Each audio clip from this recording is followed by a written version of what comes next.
Welcome to this edition of Draft Utopia. Happy Valentine's Day. I'm Chris Ransom. I gave my co-hosts William Yanish and Joseph Potter the day off because I don't think we've ever had a Valentine's Day podcast in the history of Draft Utopia. I don't think we've ever had a live stream or a podcast on Valentine's Day. I know we had a podcast on my birthday for the first time this year in season 15 of Draft Utopia. We've also had season 15 of Draft Utopia has been unique. We had a podcast on the 13th birthday of Draft Utopia. We had a podcast on my 35th birthday.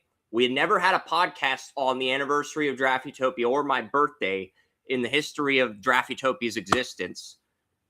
And we've also never had a podcast on Valentine's Day. So there have been a lot of firsts in season 15. And the final episode on Talk Shoe this season will be episode 1000. So episode 1000 will be the season finale of Draft Utopia. And it will also be simulcast on Talk Shoe, by the way. So, yeah, and for everyone wondering why I haven't done anything on Talk Shoe, the only thing I'll be doing on Talk Shoe are the draft specials, mock drafts, and then live draft results. Everything else will be not rendered moot. And I've been working really hard to update the draft simulators. I just got the NFL Draft Simulator up to 140 players this morning. MLB Draft Simulators at 10. College baseball has just started, so I'll take you through that at the end. But I'm pretty bitter about the Super Bowl. I know Seattle won. Congratulations, Seahawks fans. Congratulations to my nephew, Alder.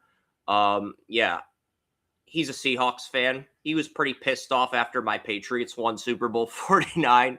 So they got even with us. But it wasn't an entertaining game. And look, the thumbnail is an MLS season preview. So if the MLS's regular season is going to start 2 weeks after the NFL season ends, guess what? If the NFL does not make the Super Bowl competitive and I'm not getting paid to talk about the NFL, guess what? It means I'm going to talk about whatever I want to talk about instead, even if that's not a popular sport, even if that's a sport that my co-hosts don't have an extensive amount of knowledge on. I'm going to talk about soccer today because that's what I want to talk about. And I'm probably going to get a scouting report up on Draft Prospect Hockey for Ilya Morozov, so I might watch his tape as well. But yeah, I'm looking at this and I'm saying, all right, let's jump into the season preview here for the MLS. And for anyone wondering, I'm looking up Ilya Morozov's YouTube tape.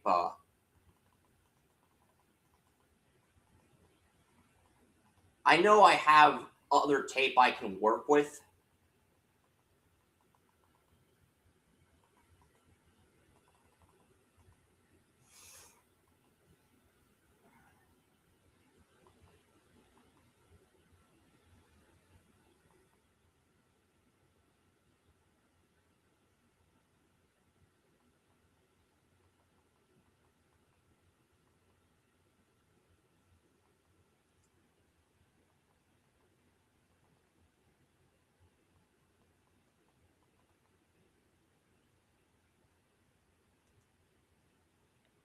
Okay. There is no actual tape on Ilya Morozov, so I'm going to have to watch some videos. I'm going to have to watch some videos after this. But let's get into, because, an Ilya Morozov scouting report for Draft Prospect Hockey is coming up later this week. Because I told Anthony I'd get some more stuff done after the Super Bowl. I've been through a lot this week, but no excuses. We got to get some stuff done. But let's start with the Major League Soccer odds. Major League Soccer odds to win the MLS Cup. Today, you're going to get a Western Conference preview, and next week, you're going to get an Eastern Conference preview. And I will also be doing a playoff projection for the teams that make the cut in the Western Conference next week as well. So at plus 6,700 and in last place to win the Western Conference, St. Louis City SC. This is a pretty simple one. St. Louis City SC, they were the 1 seed as an expansion team, but they've stunk the last 2 years. They traded João Klaus to the LA Galaxy. I do like Zach Lillington. He's had a good preseason. But the thing with me is I can't sit here and say they're a playoff team as much as I want to. Trading João Klaus away is a bad move. If Emil Jaskinen does not take that leap this year, you're not going to have a striker that can get you goals, and you're going to be dependent on your back line and your goaltender, Roman Berkey. And I do think Berkey's one of the league's better goaltenders. I do like St. Louis's back line, but you're going to be dependent on that to win ball games, and it's just not a recipe for success. So I'm going to sell St. Louis as a playoff team this year, but they could very easily surprise me. The Western Conference is a lot more wide open compared to the much stronger Eastern Conference. The next team with 6,700 odds to win, plus 6,700 to win the MLS Cup, Sporting Kansas City. They've got the forwards to win in this league. They need that attacking midfielder that can generate 10 assists. They need a defensive midfielder. They drafted a defensive midfielder, 4th overall. They need a second center back next to Jansen Miller. A left back. They got a left back in the first round of the Super Draft, but I think the Portland left back's going back to college. The right back as well. So they still have a lot of areas they got to fill. So I think Sporting Kansas City, they're another team that I would put Sporting Kansas City at 15 and St. Louis at 14, just looking at the odds. I don't think St. Louis SLU is the worst team in the MLS, and I'm sure my friend Matt Baker, who covers St. Louis, would agree with me. They're not the worst team in the Western Conference. So, yeah, these are MLS Cup odds that I found on Reddit, by the way. So I'm taking them and then looking at the aggregate. So those are the only 2 teams with plus 6,700 odds in the Western Conference. So, all right. Next up at plus 5,100 to win the MLS Cup is the San Jose Earthquakes. And look, I think the Earthquakes are not a bottom 3 team in the Western Conference, despite what Las Vegas is going to tell you. This is a team that has all 11 starters from last year's squad back. They have Bruce Arena at head coach. That is not a bottom 3 team for me. All right. Okay, so I do have a Word document here. I'm going to pull up a Word document. We're going to create a list of teams for the 2026 MLS playoffs. And we're gonna create a blank Word document and just yeah.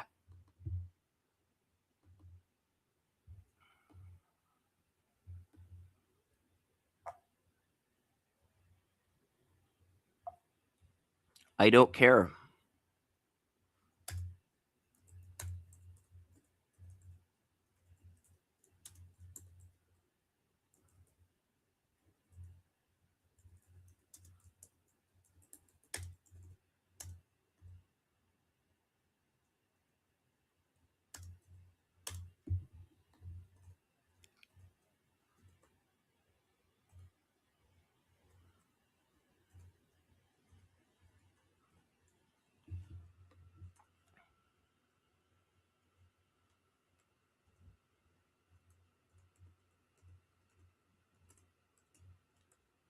Now, all right.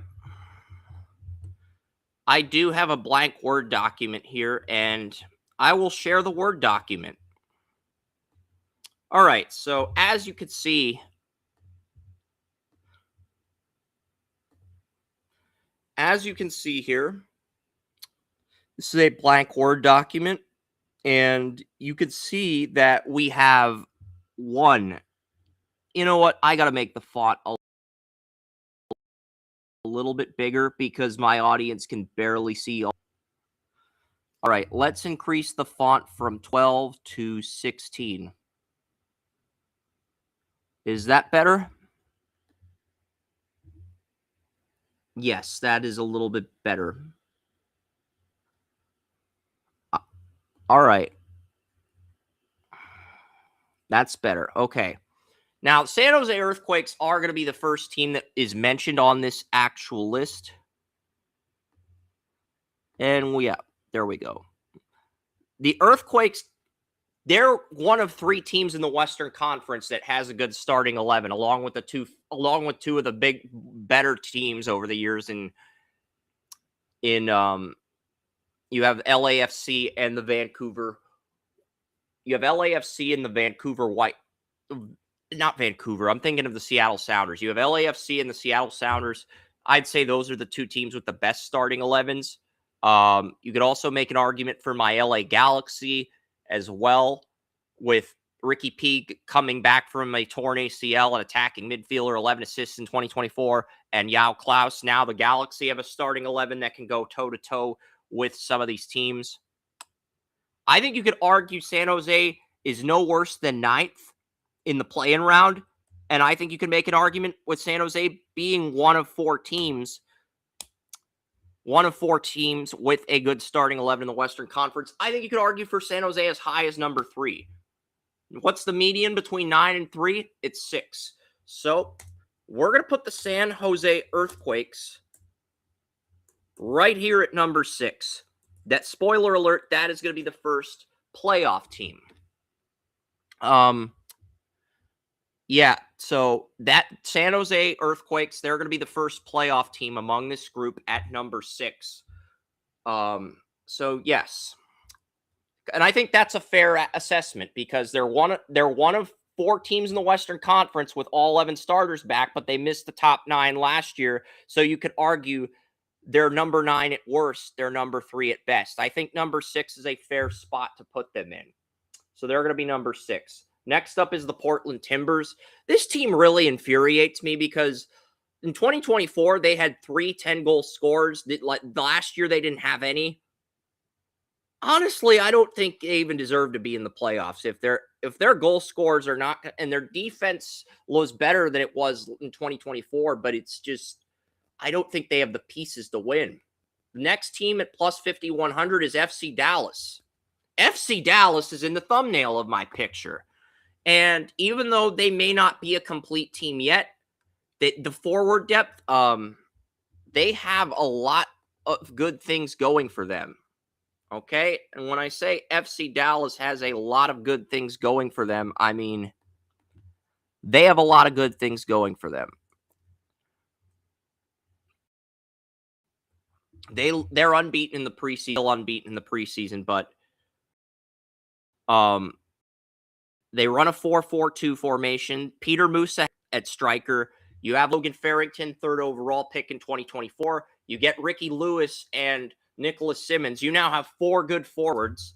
You've got Lawless Abubakar playing the 2, Sebastian Ibihega playing the 4, Ozaz or Horgreit playing the 5 at center back, Shaq Moore playing the 3 at right back. I mean, this is a team that has stability at forward and defense. Really, getting an attacking midfielder that can generate 10 assists and a goalie are really the only things this team needs to be an MLS Cup contender. And the goaltending has taken a massive leap in training camp. That's a big reason why they are where they're at. And they had 3 of those 4 defenders I mentioned play 2,000 minutes last year. More minutes than the goalies. Musa and 3 other defenders were playing more minutes than the starting goalie on FC Dallas. And they have a homegrown goalie, and then they drafted Nicholas Herseg 16th overall, and the homegrown goalie beat out Herseg, the Vermont goalie, who's going back to Vermont to develop. So I think that competition among those 2 goalies, the homegrown goalie and Nicholas Herseg, their first-round pick at 16th, I think that competition actually strengthened their play at goalie. And, yeah, since FC Dallas was in the thumbnail, we're going to put them in the playoffs. They were the 7th seed last year. I think you could put them anywhere between 7 and 3. So we are going to put them at 5. That's a fair median.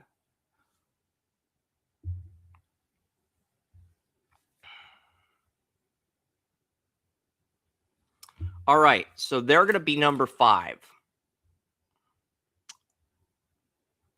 We're going to put them at 5. I'm trying to be as realistic with my projections as humanly possible. The Rapids plus 5,100, Austin FC plus 5,100. Donovan Phillip, their 3rd-round pick, is outperforming. They drafted 3 forwards in the top 10 the last 2 years, and Donovan Phillip, their 3rd-round pick, is outperforming all of them. Sad. Austin FC Another team that barely got in last year, I think they played Portland in the I think they were in the play-in round. They lost in the first round, I think. But yeah, I'm not buying either of those teams as contenders this year. Real Salt Lake and Houston Dynamo are 8 and 9, I guess.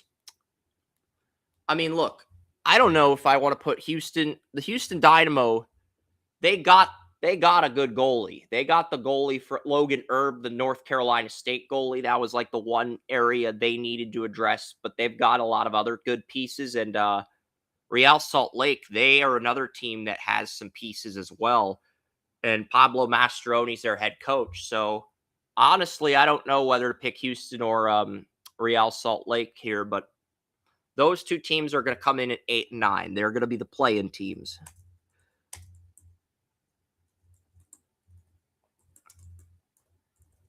So yes, all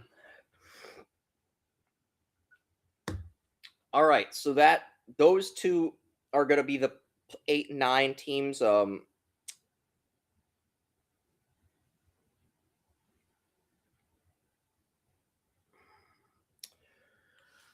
So who's next? You're probably asking yourself, who's next? We've gotten all the non-playoff teams out of the way.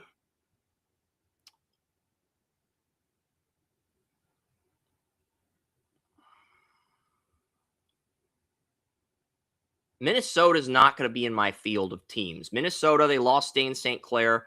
I don't think that's a player. I don't think they make the playoffs this year.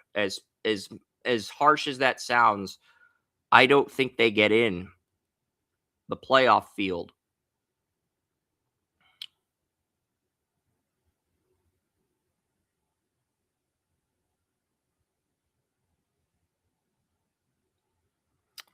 I don't think they get in. So as harsh as that sounds, I think LAFC would probably be number one. Sounders and Galaxy are the two I'm debating on at 2 and 3. The Galaxy actually have higher playoff odds than the Sounders. So I'm actually debating internally between LA Galaxy and Seattle Sounders at 2 and 3. Because I was going to put, that's where this gets hard. LAFC is going to be number 1. They're going to be the 1 seed. But I don't know who we're going to put at 4. Because I think Seattle and LAFC have the best starting 11s. Who are we going to put in that 4 seed? One of these teams is going to be Vancouver. The other is going to be San Diego. And whoever we don't put in is going to get dropped to 7. So we know San Diego, Vancouver, LA Galaxy, Seattle Sounders. Those are the 4 teams left in the field. But what makes Vancouver, I was hoping Vancouver would have a better team, honestly. A better roster on paper. I was hoping to put them in this conversation.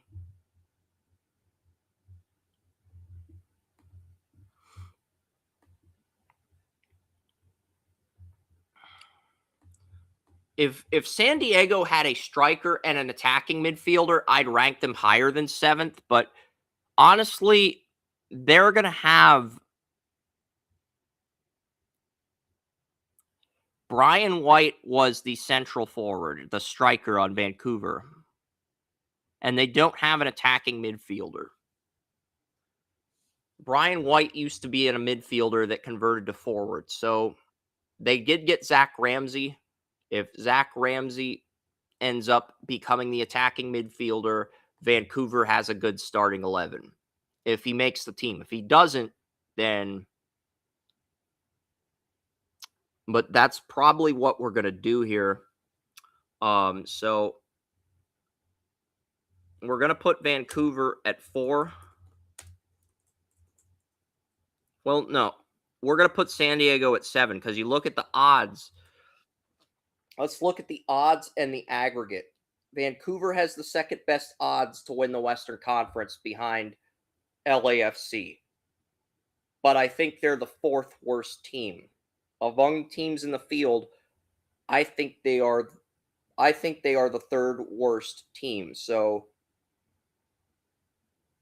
I think they're the third. So they've got the second best odds behind LAFC, but on paper, I think they are fourth behind the Galaxy and San Jose. Logic says we put them in as the 3 seed. If we take the aggregates, logic says they're the 3 seed. San Diego, I would argue, is the worst of these 4 teams, but Vegas is saying they're the second best. Seattle's the team I want to put in it too, but Vegas is saying they're the worst of these 3 teams. So LA Galaxy is the third worst of these teams, but I think after Seattle, they are the best team in the conference. So the Galaxy, San Diego, this is hard. If we take the aggregates, Vancouver's third. If we take the aggregates into account, Vancouver is third.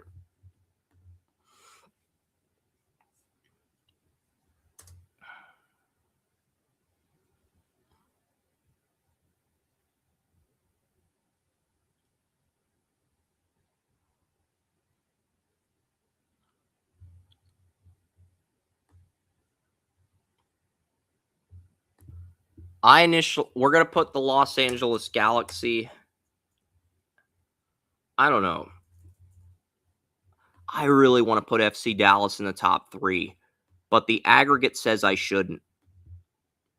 All right. San Diego.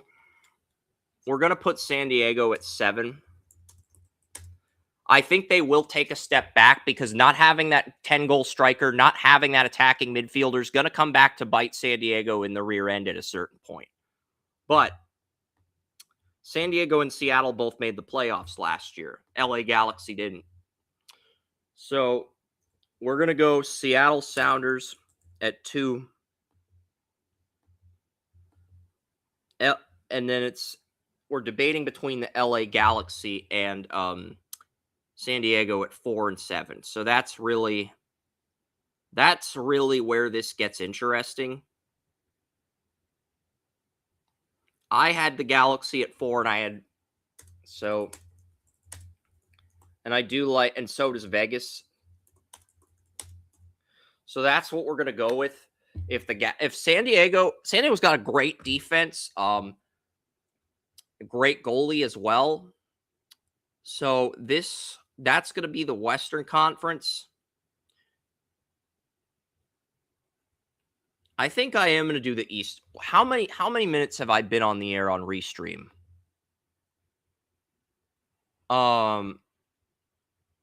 23 minutes. Should we fill out the East and then just do the playoff? Looking at the Western Conference playoffs in this picture, I think LAFC and Seattle would advance pretty easily.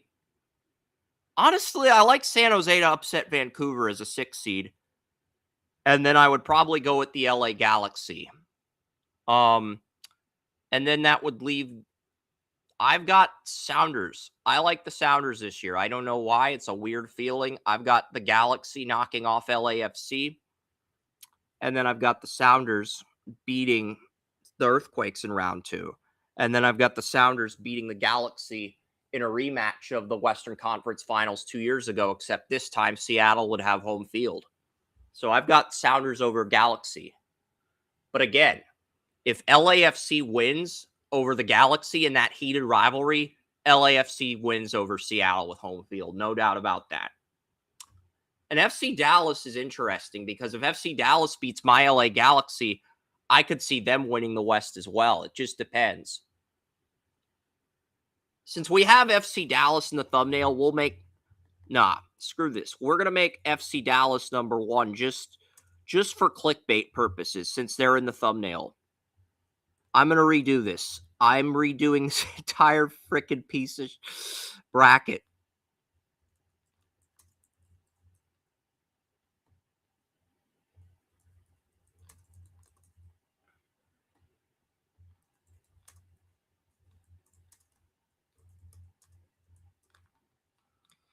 Yeah, we're redoing this entire frickin' bracket.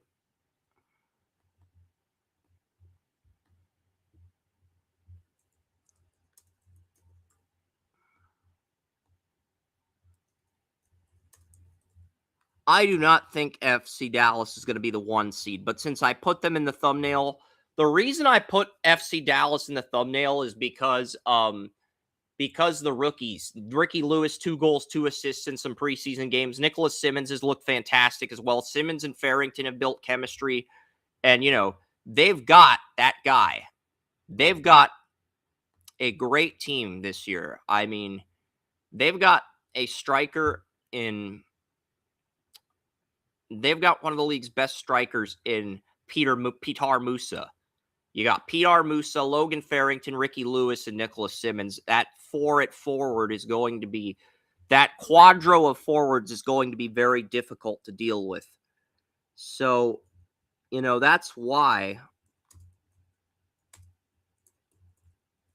So we're going to move San Jose up to 5, and we're going to move Vancouver down to 6, because the teams with good starting 11s should get prioritized. The teams with good starting 11s should get prioritized. The reason we're putting FC Dallas at 1, we have them in the thumbnail. So because they're in the thumbnail, they're going to be the number 1 seed in this playoff bracket. Does that mean they'll win the whole thing? Of course not. But because we put them in the thumbnail, that entitles them that makes them the 1 seed. And I'll go through the Eastern Conference odds too. Until 10:30, I will go through the Eastern Conference odds until 10:30, and then we're going to call it a day. Deal? Or is that cool with you guys? I will go through the Eastern Conference odds until 10:30. It's 10:28. So once we reach the 30-minute mark on Restream, I'm going to end the show. But I will go through Inter Miami, all 5 of their super draft picks, all 5 of Inter Miami's draft picks are getting first team reps. So I think Inter Miami is number 1. FC Cincinnati has their starting 11 back. They're going to be number 2. Right now, the Philadelphia Union have the second best odds to win the conference, but they traded their striker and their best defender away for over $1 million in allocation money. I am selling the Philadelphia Union as contenders this year. In fact, I'm going to put Nashville SC at 3. Charles Emil Brunet, their 3rd-round pick, made the roster. He got a contract. He made Nashville's roster. And Emil Brunet was someone we were hearing a lot of good things back from his agent, from his dad. We were hearing a lot of good things about him. So him making Nashville's final roster as a 3rd-round pick, not really surprising. And I felt like Nashville and FC Cincinnati were the 2 biggest threats to Lionel Messi last year. And while Nashville has some turnover, they lost Walker Zimmerman. They traded a 1st-round pick, added another defender. They got Charles Emil Brunet in round 3. I think Nashville's done enough to be the 3 seed. I really do. I really do think they've done enough to be the 3 seed. But I am going through the odds here. They have... Okay, so FC Cincinnati has jumped. FC Cincinnati and Philadelphia Union are tied for 2. Columbus Crew are at 1,700. Yeah, the Crew are a good team, but they did have some turnover last year. New York City FC did make the Eastern Conference Finals. They lack an attacking midfielder. They're a playoff team, yes, but I don't know. Orlando, they've got to do more to build around Duncan McGuire. If Duncan McGuire stays healthy, I think you could argue they're a 4 seed. I really do, because they have a lot of good players back. They showed they could win without Duncan McGuire last year, but they did lose to Chicago in the play-in round. And I'm curious, where is Chicago on here? Chicago. I'm going to try to end this at the 30-minute mark, but does Chicago have their entire starting lineup back too? I'm just curious.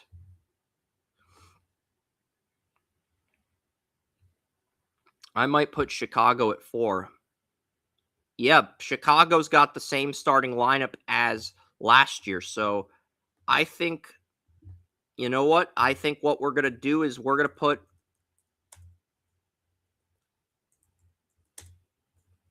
no, we'll leave Nashville SC at 3, and we'll put the Chicago Fire at 4.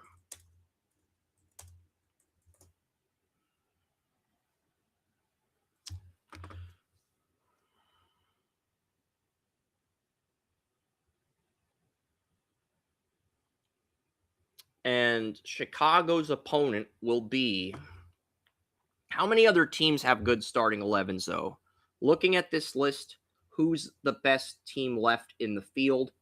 I would say those are the 4 that have those good starting lineups.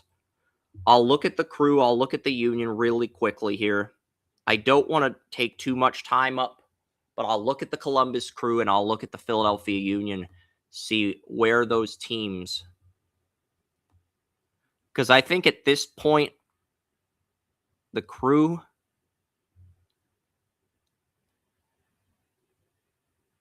I think Charlotte FC has everybody back as well.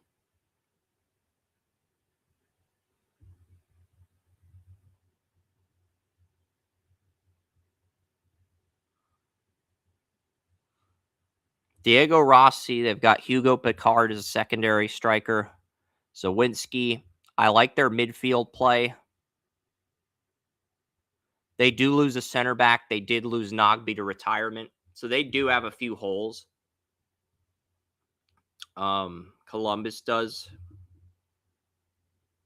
I can respect what they've built, but they do have a few holes on the roster.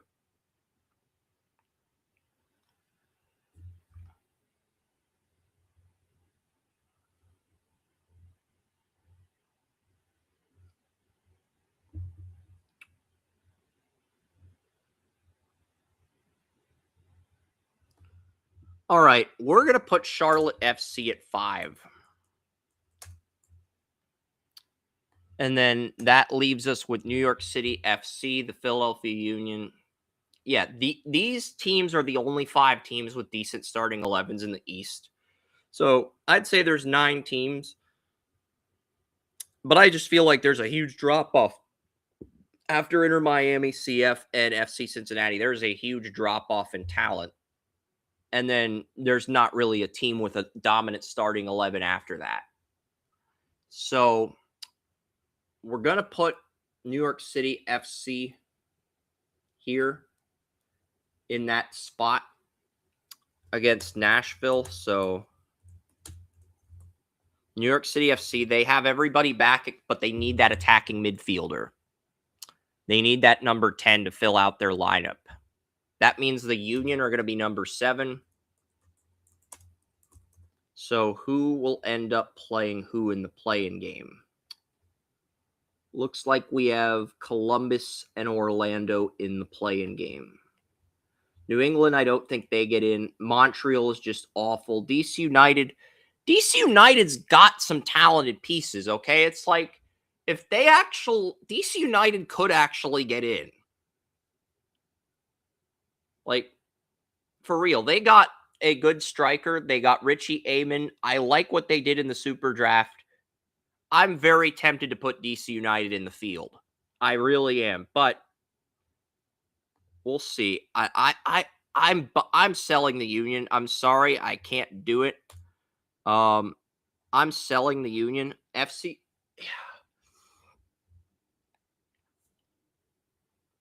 I guess we'll put the Union in at 7. It's just they don't have that striker. They have Andre Blake. They still have a strong back line, but yeah. I'm very tempted, though, to put DC United in here. You don't go from worst to first overnight, though. So we'll put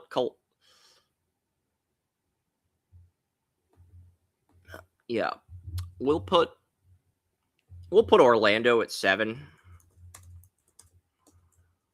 I think with a healthy Duncan McGuire, they finish in the top 7. And then we'll put, I don't think Columbus is going to get, well, Columbus has their defense, their midfielders, all their forwards and defenders are back, but I don't know. Let me look up some free agency moves.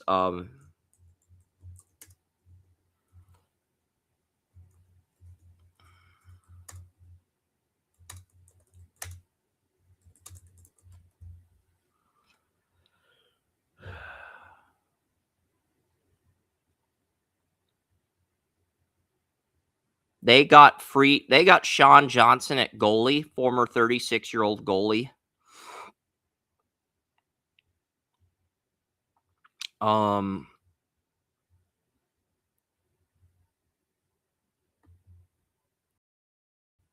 don't know. As much as I want to put them there, I just don't think it's responsible. But yeah, I'll go.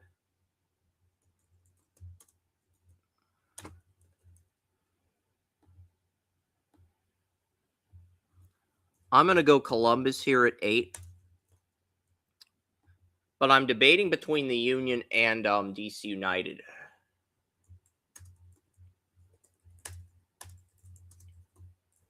Let's see. I want to see what people are saying about DC United.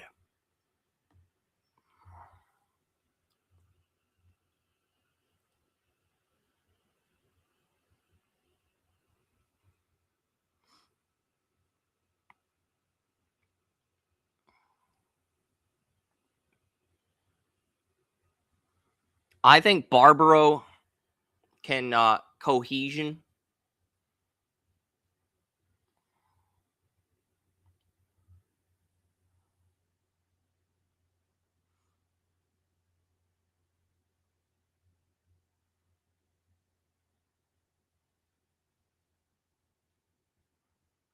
Yeah, Benteke. Some are saying Barbaro's a downgrade over Benteke.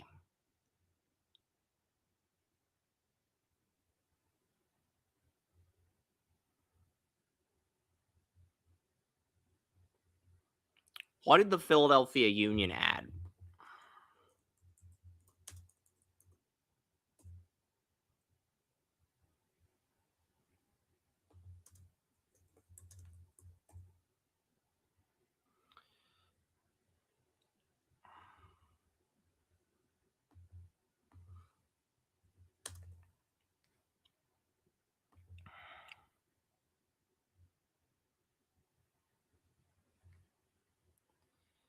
Oh, fudge you.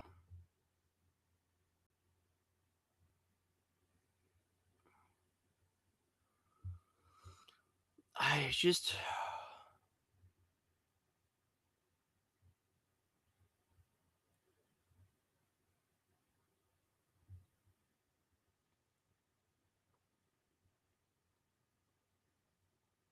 Bradley Carnell. He had a great expansion year with St. Louis, fell short. Is now the new Union head coach, but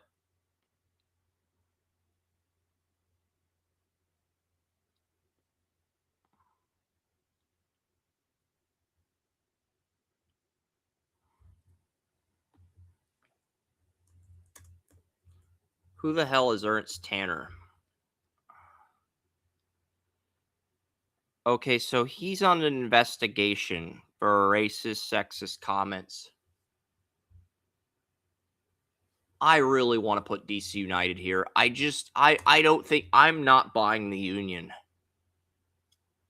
And I think Bradley Carnell is going to lose the locker room with Philadelphia. I just do. I really want to put DC United in the play-in game. I don't know if they'll win, but I really want to put them here. So yeah, that will be the playoff preview. So you got a Western Conference and Eastern Conference preview. We will break down the matchups next week. I'll go into more detail with some of the Eastern Conference teams next week, and we will break down the bracket. Yeah. So we will break down every single matchup in our projected playoff field next Saturday on the podcast. Before I sign off, we'll save this Word document and then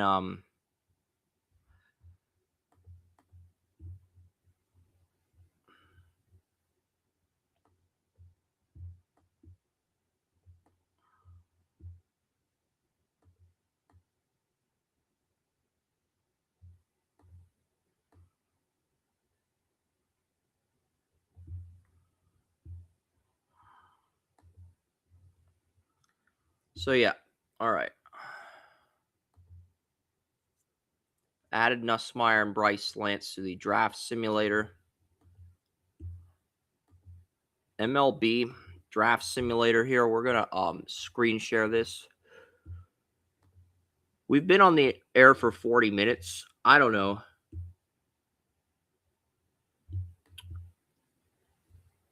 I said I was going to sign off after 30 minutes. I will show you guys the MLB Draft Simulator. College baseball has started. So you can check out the MLB Draft Simulator. We'll do a top 10, I guess. We'll see what happens. So, yeah, we do have an MLB Draft Simulator. I've only got the top 10 so far, but Roch Cholowski to the White Sox, Grady Emerson to the Rays, Justin LeBron, Alabama, Jacob Lombard, Gulliver Prep High School, Drew Burress, Georgia Tech, Derek Curiel, LSU left fielder, Carson Bowman, starting pitcher, Gio Rojas, starting pitcher, high school pitcher, Cameron Flukie, a starting pitcher. All of these pitchers have shown they can throw 6 innings, even the high school pitchers. And then Sawyer Strasnider, TCU. So I do want to get to the point where we're adding bullpen guys to the simulator, but yeah, that is pretty much it. And then next week we will get into some more stuff here. Next week we'll talk a little bit more soccer. I'll try to add some players to the MLB Draft Simulator tomorrow. I also got to get the Ilya Morozov article up for Draft Prospect Hockey. But yeah, I will be back next week with William and Joey. I hope you guys enjoy your Valentine's Day. I am signing off. This was a short, brief 40-minute show, but I appreciate everyone stopping by. I'm Chris Ransom, and if you want a link to the MLB Draft Simulator in the description below, check that out. I've also got an MLS one at 150 players. So yeah, thank you guys so much. Happy Valentine's Day. Signing off.